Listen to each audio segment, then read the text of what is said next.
You know when you're rendering an eye and something just feels off? The shadows don't work, the colors feel muddy, or the shapes don't look right.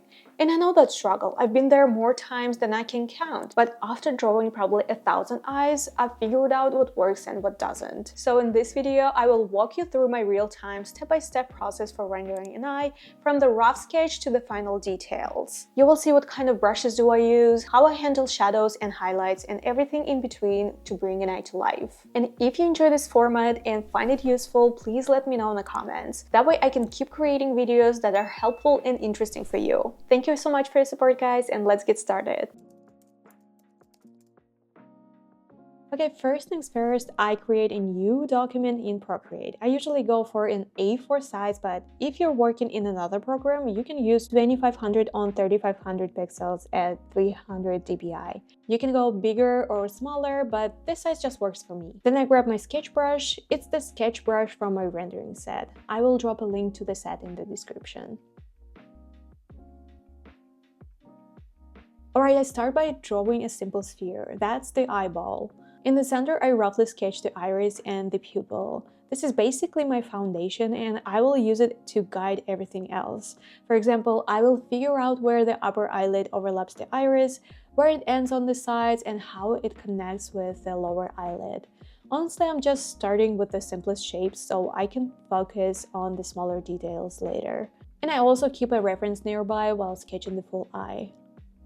One key thing when sketching: don't mess up the iris shape or misplace the pupil. Make sure the iris keeps its round shape even where it's covered by the eyelids. It might be hidden under the upper lid or touching the lower lid, but it's still part of a full circle. You can definitely stylize it, maybe make it a little more angular or exaggerated, but remember the shape should feel complete. Like it's still there even if you can't see all of it.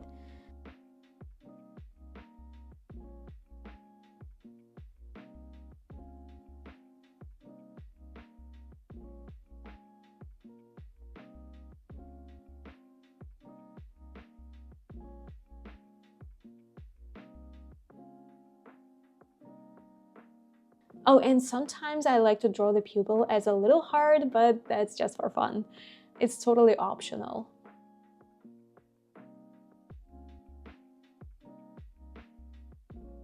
Next, I sketch the upper and lower eyelids. And here's something super important. Eyelids have thickness, and you really need to show that. One of the most common mistakes I've noticed with my students is keeping the thickness all together or making it so thin that the eye ends up looking unrealistic.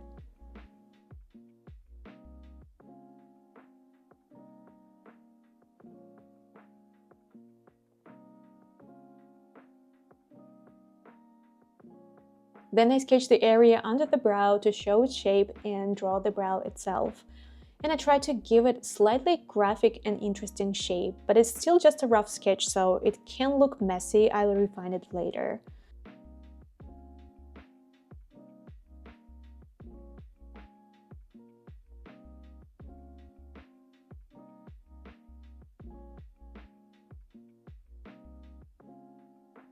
I also adjust the shape of the lower lid and the overall eye, making the main lines stand out a bit more.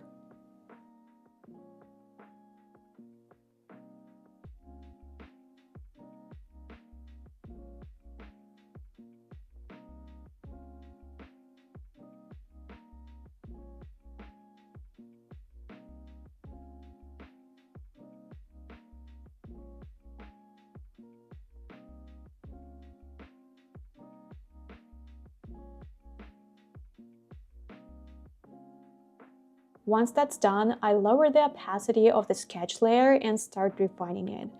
This doesn't mean just tracing over the first sketch. I tweak the lines and fix little details along the way.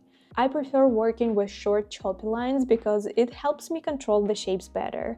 To be real, you don't need a super clean, polished sketch. A rough one is totally fine as long as it's clear enough to guide you when you're adding color.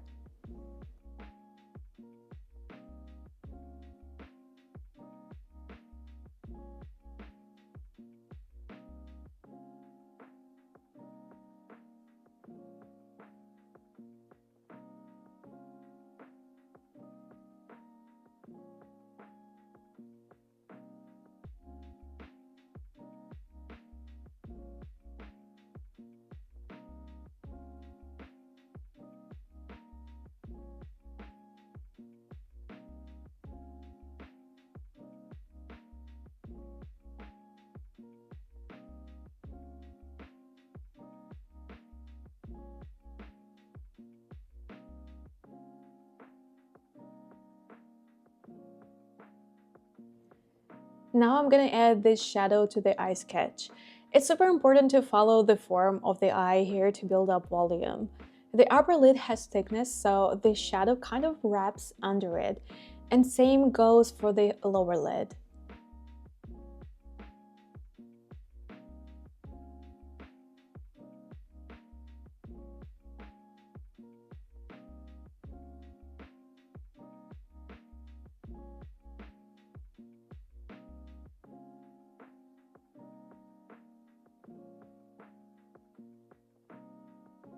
I try to draw this shadow shape in as much detail as possible, not just copying the reference, but also keeping the structure of the eye and the skull in mind.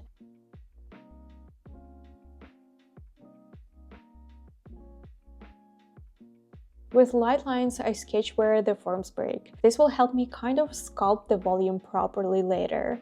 And I like to frame the eye with some kind of dynamic shape or graphic spot, but that's totally optional. We'll refine it at the end anyway. The next step is to merge these two layers into one, drop the opacity to around 50%, and then go to Adjustments, Curves, to change the sketch's color to a reddish tone. After that, I set the sketch layer to Multiply. Okay, so now I'm creating a new layer and placing it under the sketch layer. I grab my oval brush, then I kind of eyeballing the skin tone. I usually start by picking something from this area of the color wheel and tweak the hue slider a bit towards red or yellow, depending on the reference. After that, I just throw down some strokes and see if the color works. Honestly, it doesn't need to be an exact match because we're gonna adjust it later with shadows and highlights. And once I'm happy with it, I block in the main areas and clean up the edges with an eraser to get a nice shape.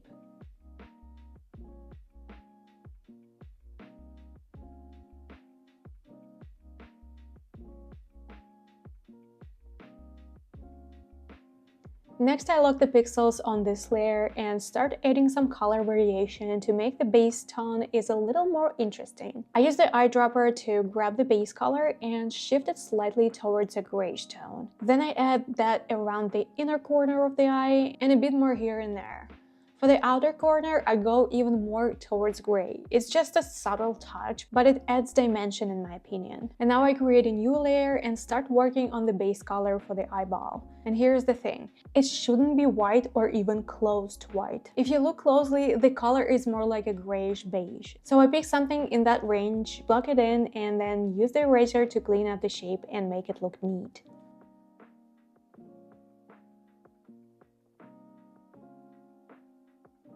Okay, next up, I create another layer for the iris and start finding the right color. This one is a bit greenish, and where the light hits, it's super vibrant. But again, I pick something kind of in the middle, not too bright, not too dull.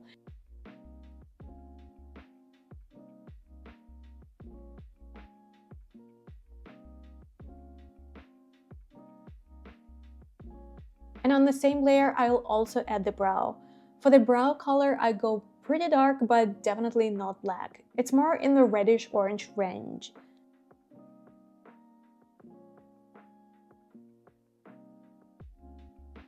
I try to give the brow an interesting shape, but it's just a starting point, so I will adjust it later if needed. And then I use the eyedropper tool to grab the iris color and add more variation. I make it slightly more vibrant in a few spots and add some warm yellow tones to the skin under the brow.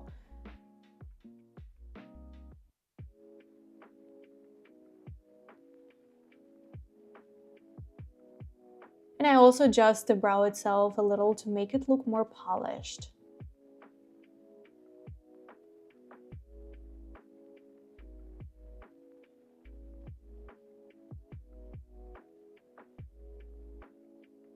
Once that's done, I group all the layers, duplicate the group, and merge them into one. This way I can track my progress and always go back if something doesn't work out. After that, I create a new layer, set it to multiply, and clip it to the base color using a clipping mask. That's where I'll start adding some shadows next. Alright, so now I'm switching to the gouache brush and using the beige tone to start painting the shadow areas. As I go, I make sure to follow the form of the eye.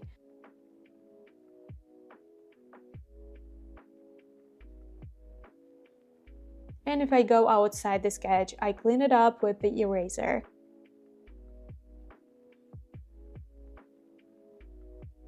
Also, don't forget the brow has volume too. It sits on a curved surface, so I add shadows to the underside of the brow. On the right side, the shadows has softer edges, but you can still see its silhouette, so I loosely sketch the shape while keeping the volume in mind.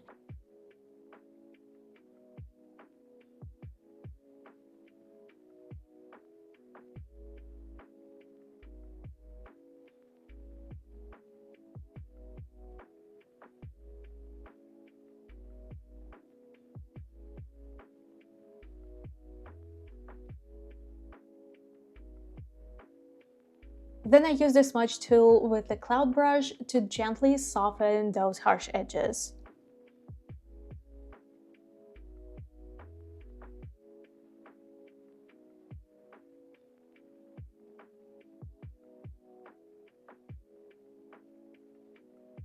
Next, I grab a cooler tone and add it to the inner part of the eye, just to balance out the warm shades a bit. I like how it cools everything down slightly. It's subtle but adds depth.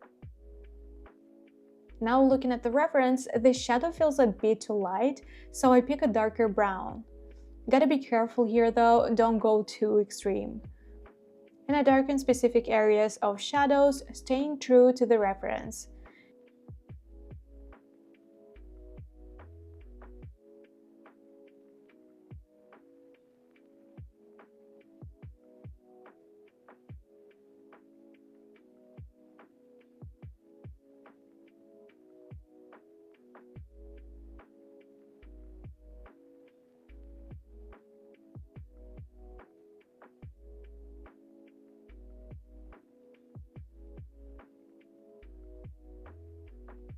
Using the same darker tone, I deepen the lash line and the thickness of the upper eyelid. And I also add a shadow on the white of the eye to show how the lid casts a shadow over it. And sorry about the lighting, by the way. The sunlight in the studio got super bright and there wasn't much I could do about it, so the picture might look slightly darker. Keep that in mind.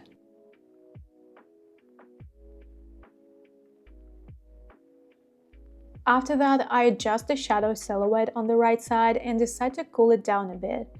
I pick a bluish tone, but it's lighter and desaturated to keep it subtle.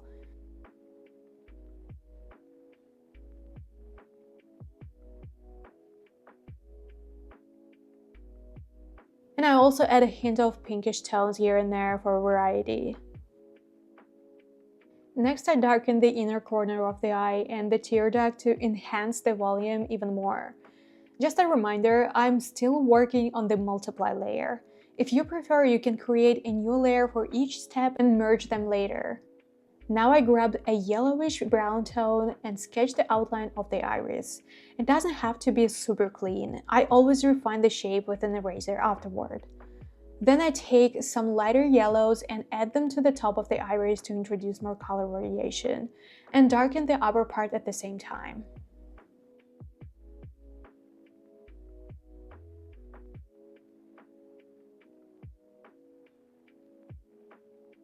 Again, I tweak the shadow shapes as I go. You might notice that I don't stay in one area for too long. Instead, I work across the entire piece, a little here, a little there. This approach helps the drawing feel more cohesive. Alright, next, let's create a new layer, clip it to the base color, and set it to soft light. I pick a light grayish yellow tone and start painting the highlights.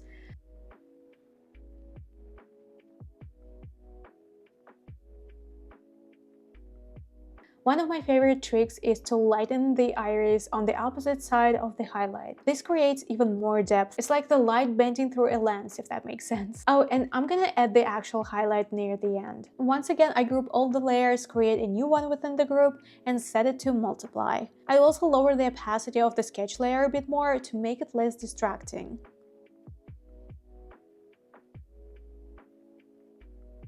Using the lasso tool, I select the crease of the upper eyelid and grab a soft brush with a brown tone.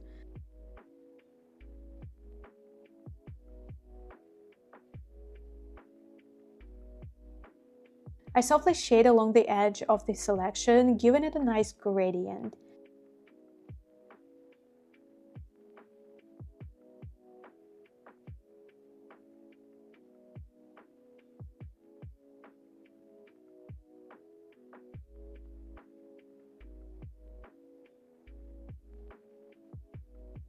And I do the same for the lower eyelid, adding soft transitions that make the whole thing look more realistic. And after that, I select the white of the eye and use the soft brush to darken the corners and upper part. The key here is not to overdo it. You want the effect to stay subtle.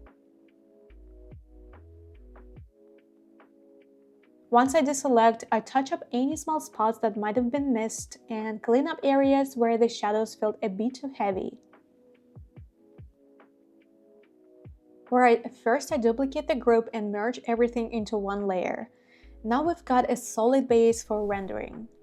You can render directly on this layer or, like me, work with clipping masks. I just feel like clipping masks give me more control over the process, you know? To start, I use the eyedropper tool to grab a mid-tone color from the edges of the shapes and switch to the gouache brush and add a subtle light reflection to the inner part of the eye socket. Okay, from here, I just begin rendering as usual, working gradually to refine the piece. It's important to think about all the planes and not forget smaller areas like the shadow on the thickness of the lower eyelid. Rendering takes time, so just relax and focus on the entire image rather than one specific spot. And by the way, if you haven't seen my video about rendering yet, I highly recommend checking it out. It will give you a deeper understanding of my process. For the iris, I soften the edge with a lighter green tone and darken the upper part where the shadow from the eyelids falls. On the white of the eye, I notice a subtle pinkish tone in the shadows, probably from visible capillaries or reflected light. So I made sure to add it in. And don't forget to step away from your screen sometimes to rest your eyes. The lighting in my studio was super bright and harsh, which made it hard to see the subtle planes and the reflection in the reference. So I just trusted the process and visualized how the planes should turn in 3D space. Thinking in 3D really helps. For the shadow edges, I used a bit more saturated tone to bring out the effect of subsurface scattering. In simple terms, it's when light penetrates a translucent surface, scatters inside, and comes back out, creating a glowing effect. It's most noticeable on the edges between light and shadow, especially with skin. Definitely use this effect when you're rendering skin for a more realistic touch.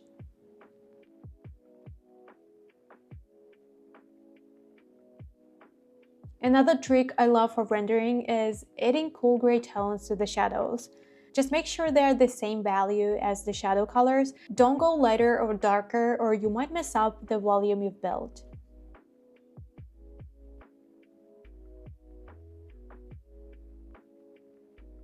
Next, I emphasize the lower edge of the iris to give it more dimension. Then darken the shadowed side of the eye socket and keep refining the shadow shapes. And just so you know, I did cut out parts of the video where I'm just thinking, because honestly, after every little section I render, I stop to assess the piece and figure out what needs more work. And yeah, undoing is totally normal.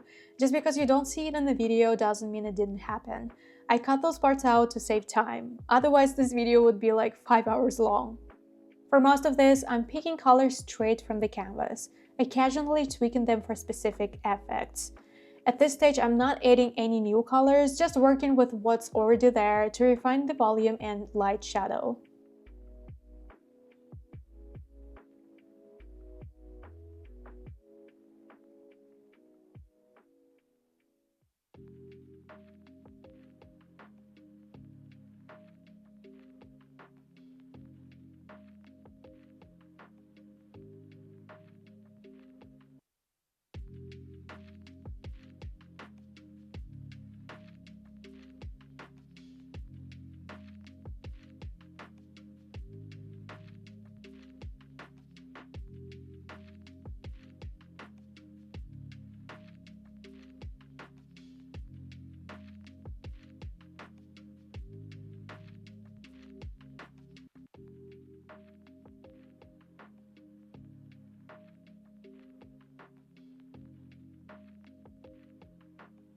Next, I group the layers again, duplicate them, and merge them into one.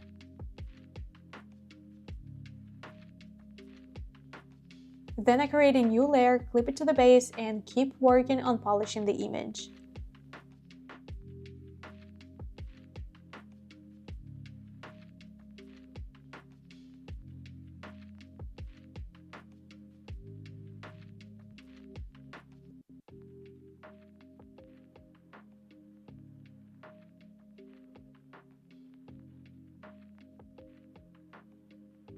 To check if the volume reads well, I convert the image to grayscale. Here's how. I make a new layer, fill it with black, and set the blending mode to color. This lets me see where contrast is missing, like the iris or areas around the eye socket and brow.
Now that the volume is mostly done, I switch brushes to the flat brush to work on the rendering style. I make a new clip layer and start adding varied strokes with slightly adjusted colors, mostly in the shadows. I use the eyedropper tool to grab colors, then I tweak the hue or saturation just a bit. It's kind of like a game, experimenting with colors and seeing how they work together. Just make sure the tones are close enough to the existing shadows, or once again you will break the volume with build. It's also important to constantly change your brush size to match the area you're working on. I try to follow the form with my strokes, though this isn't always necessary, it depends on the style.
One more tip: control the pressure. For example, if a stroke feels too bright or saturated and breaks the volume, I lighten my hand and use barely any pressure. That way the color blends softly with what's underneath. And even if it doesn't look perfect at first, you can always come back and refine it later.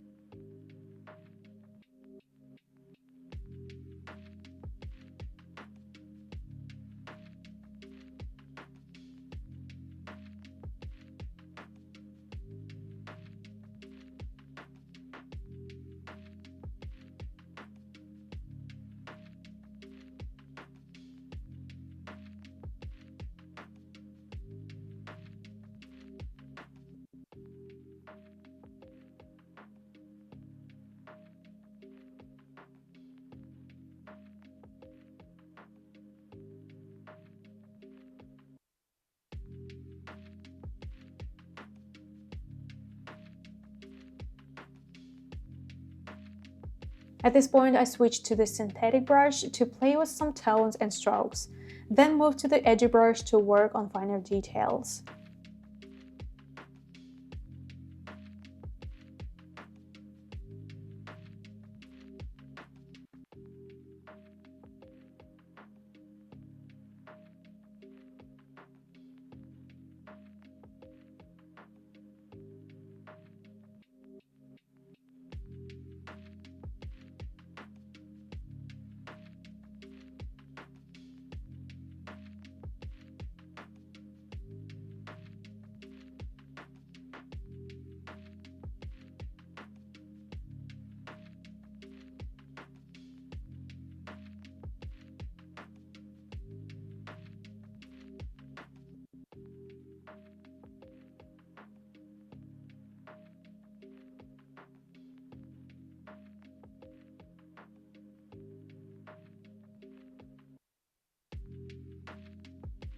As always, I group the layers, duplicate them, and merge. Then, using the smudge tool with the blender brush from my portrait set, I smooth out harsh strokes, mainly on the eyeball, to keep the texture nice and smooth.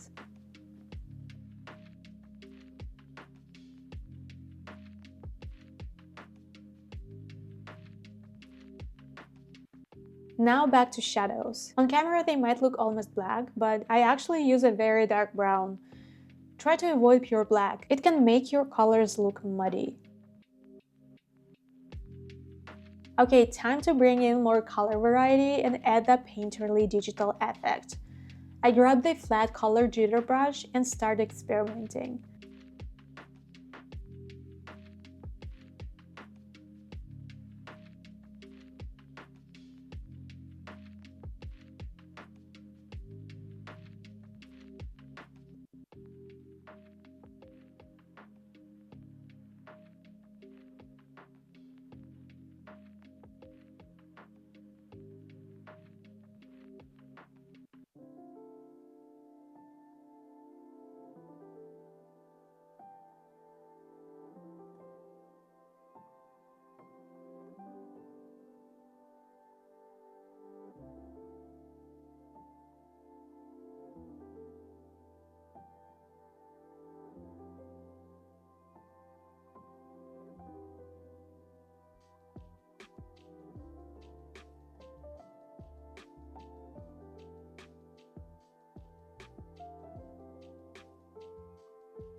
I tried using the flat brush as the smudge tool.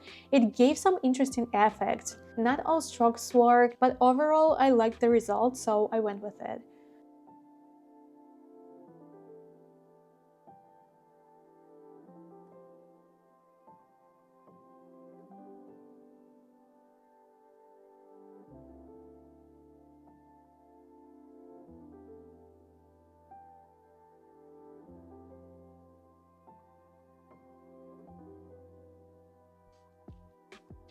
And after that, I switched back to the edgy brush for tiny details.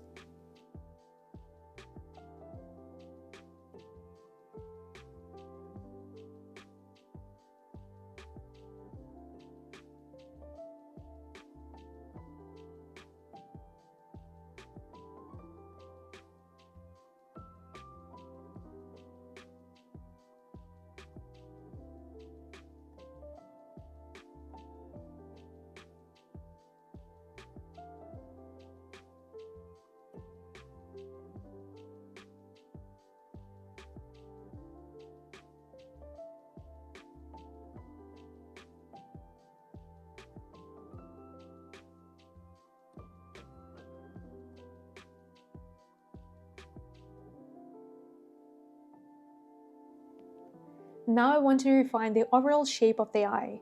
Using the eraser, I clean up any areas that feel off.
Then I flip the canvas horizontally. This is such a helpful trick. It lets you see your work with fresh eyes and spot mistakes. Using the liquify tool, I adjust the shape to make it more dynamic. Quick tip, remember to unlock the alpha channel before editing, or it won't work.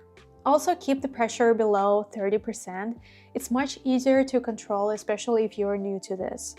Once I'm done, I flip the canvas back and keep rendering.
Here I decided to shift the pupil slightly closer to the center using the liquify tool, then I kept refining the iris and continued rendering.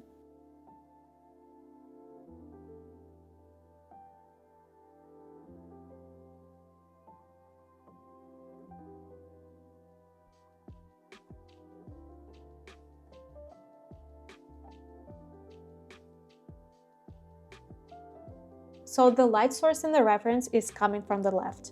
That means there's going to be a reflection on the opposite side of the iris, on the right. I want to make that area a little more vibrant and saturated, and instead of several small strokes, I'm aiming for one smooth, bold stroke. This reflection should still be darker than the main highlight, which we will add later, just keep that in mind for now.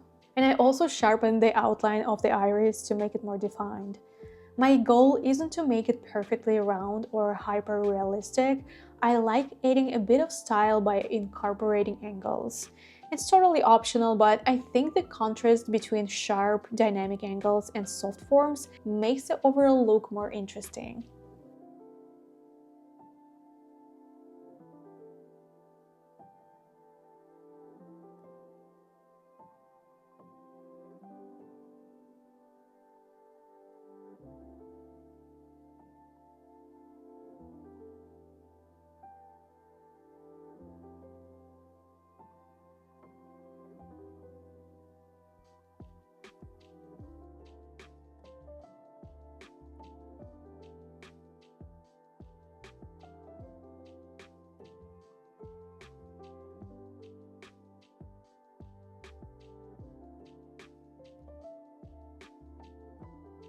For those of you on my Patreon who've seen my tutorial on drawing eyes from different angles, you guys know I love slightly blending the edge of the iris.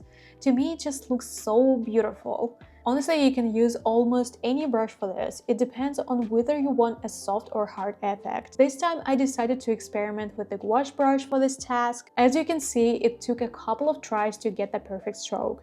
It doesn't always happen on the first go. If you're planning to use the smudge tool, make sure to merge any clipping mask layers into one first. Otherwise, the smudge will only blend what's on the specific layer, which isn't always what we want.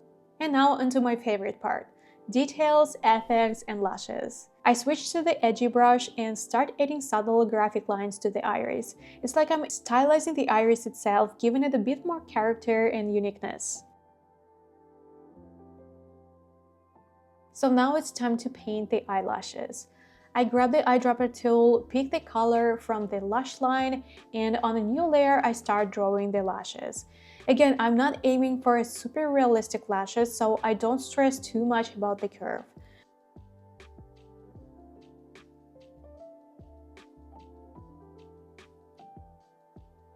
On the right side of the reference, you can see some lashes catching the light, so I grab a lighter tone and draw them at different angles. And it's important to remember that lashes have thickness too, so I use a lighter color to emphasize that thickness on a few lashes. Don't overdo it though, just a few here and there is enough. Also pay attention to their length. Shorter lashes can grow downwards, and it's worth showing that. And I do the same for the lower lid.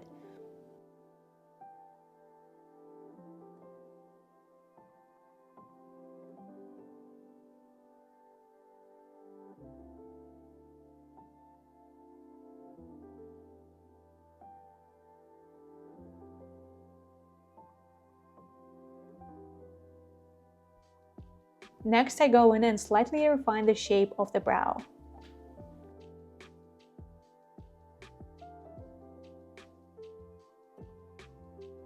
Alright, now I want to add a cast shadow from the upper lashes onto the eyeball. I create a new layer, set it to multiply, and use the eyelashes brush from a Procreate set with a grayish-brown tone.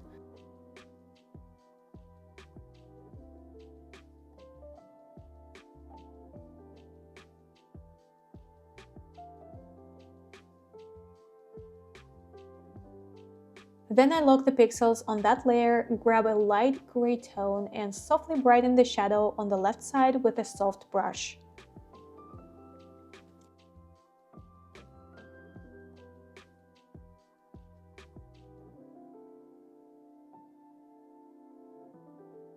And next, I create another new layer and switch to the flat color jitter brush. Using the eyedropper, I grab the color of the sclera, make it slightly brighter, and paint in the highlight. Then I soften the hard edges of the highlight using the smudge tool. And I add a few smaller highlights to the sclera as well to make it pop. After that, I go back and slightly brighten the main highlight to make it stand out more. And I'm also careful not to randomly add highlights everywhere, just in the right places and only where it makes sense. Next, I create another layer above the sketch layer, grab the iris color, tweak it slightly, and add a subtle tone to the iris. At the same time, I darken the area under the main highlight to enhance the depth. For this step, I focus on making careful, deliberate brushstrokes. At this point, it's really important to work thoughtfully and add only what's necessary. It's easy to get carried away and overdo the details, which can mess up the volume and balance of the drawing. Basically, don't break what's already working.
Once again, I group all the layers, duplicate them, and merge them into one.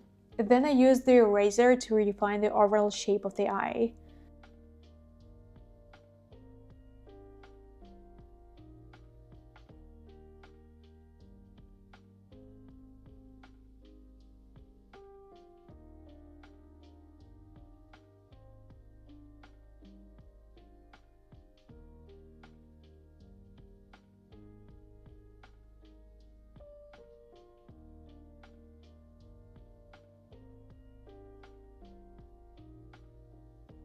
I also want to kind of pull out a few brow hairs from the silhouette to add some extra interest. For this, I use the edgy brush again.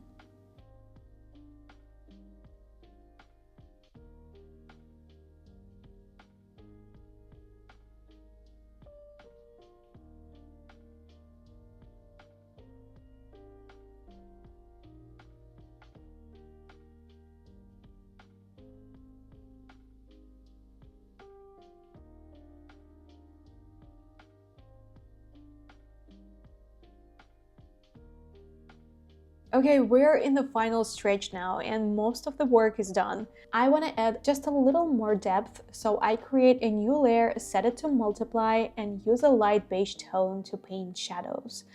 I mainly focus on adding shadows under the brow and use the gouache brush for this. And don't forget, the eraser is just as much a tool as the brush. I use it here to shape and clean up the shadows for a more interesting look. Okay, before finishing, I always check the drawing in grayscale to make sure the values are balanced and there aren't any mistakes. Here I noticed that the upper right part of the eye socket was missing some shadow. So I go back to the shadow layer and darken that area, erasing any excess and softening the edges as needed.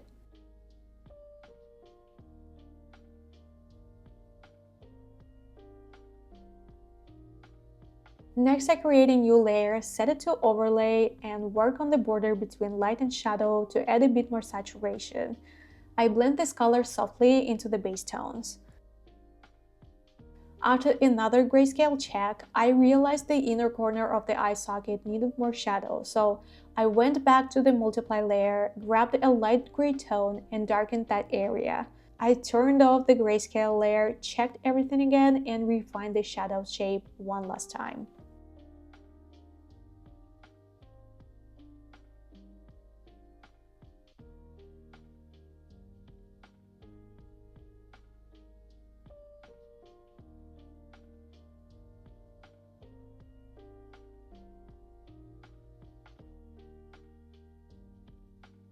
Finally, I create another layer to polish everything and fix any spots that still need attention.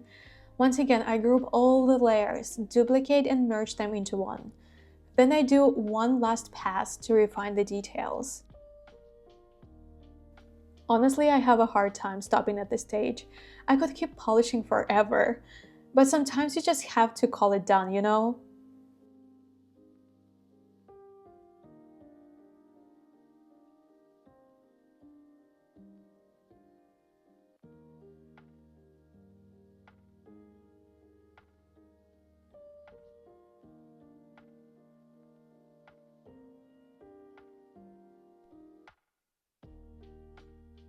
I really hope you enjoyed this video and found something new or helpful in it. If you did, please give this video a like and let me know in the comments if you like the format. And if you do, what should we draw next? And here is the finished eye. The full process of painting this one and the other eyes is available on my Patreon. Thank you so much for watching and I will see you next time. Bye!